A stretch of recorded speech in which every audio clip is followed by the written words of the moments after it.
तो आज सकाळ ब्रेकफास्ट एमती किसी थिला तो वर्तमान 11:40 तो देखो ये मुझे इडियम ऑफ फ्रेजेस लिखी जोड़ा कि मत विभिन्न प्रकार एंट्रेंस रे काम आसो अल्प बेसी लिखी बेसी लिखिपारनी किंतु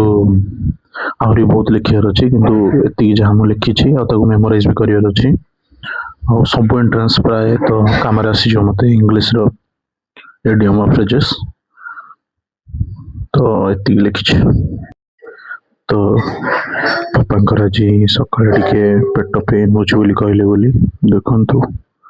पापा ये शोचती घोड़ी शोचती कहले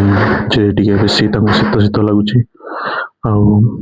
पेट टिके जो जगह ऑपरेशन होती तो से जगह टिके कष्ट होला बोली कहले तो से रेस्ट नहीं ठाकुर केवल ये प्रार्थना जो जल्दी जल्दी देह पूरा भल हो जाओ बस एति प्रार्थना। तो बर्तमान आप देखिए समय 2:30 है तो 2:30 है तो आज लंच करवा देखिए मामा कौन कौन रोषे बनई तो मामा आज लंच रे कौन कौन कर कहलु आज आज आज लंच कर देखिए कौन कर भात कर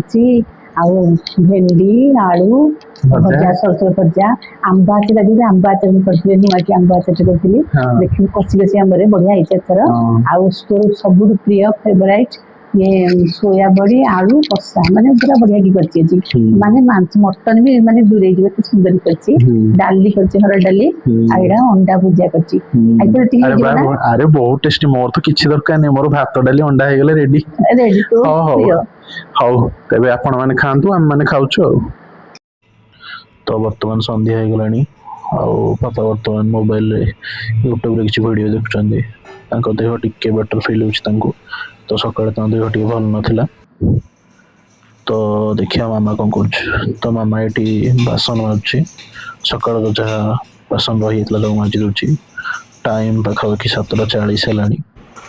तो बर्तमान 9टा बजे को 5 मिनट अच्छी आउ मामा डिनर पे रुटी पे अटा चकट दूची तो देखु बर्तमान रात 10:15 बाजी गलानी तो देखु बर्तमान आम डिनर करवा तो देखा डिनर कौन कौन अच्छी तो देखु मो अच्छी रुटी अंडा तरकारी आ देखिया मामा कौन खाऊँ मामा तू कौन खाऊ अरे मुझे पखा करछि गरम होछि तो खरा देबे खरा होछि तो सेति मु आज पखा करछि